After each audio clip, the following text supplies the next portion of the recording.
রুলেবেন আসলে শুনো একটা কথা কম, তোর বাপ তো মারা গেছে না ভাই? আচ্ছা তোর বাপ ভালো মানুষ ছিল, সত্যি কথা ভাই, মোর সাথে খুব ভালো সম্পর্ক ছিল বুঝছিস।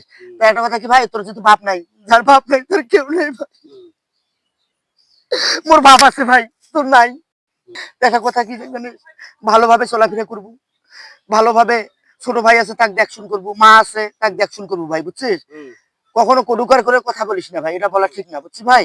আল্লাহ দেয় তুই 5 ওয়াক্ত নামাজ পড়িস, আল্লাহ তোকে ভালো রাখুক, দোয়া করি। তোর সাথে প্রত্যেকদিনের মধ্যে দেখা হয় ভাই, ঠিক আছে। মোর বাড়ি যতই অম্পুর হয় না কেন, তাহলে তোর সাথে মোর দেখা হয়, তোর সাথে একটা আমার ভালোবাসা আছে। তো যা হোক, তুই সেইভাবে চলাফেরা করবো, কারোর সাথে কটুকার নিয়ে কোনো কথা বলিস না বুঝছিস ভাই। আচ্ছা আলহামদুলিল্লাহ, আমি তো যথেষ্ট ভালোবাসি ভাই। তোর আব্বা নাই, মনে করি মোর আব্বা আছে, এই যে মোর আব্বা আছে, মুই ভাই কষ্টটা বুঝছিস না, তোর আব্বা নাই তুই কষ্টটা বুঝছিস, ঠিক আছে। কথা ঠিক করছি কিনা? হ্যাঁ ঠিক। এ তুই কিছু বুঝলু?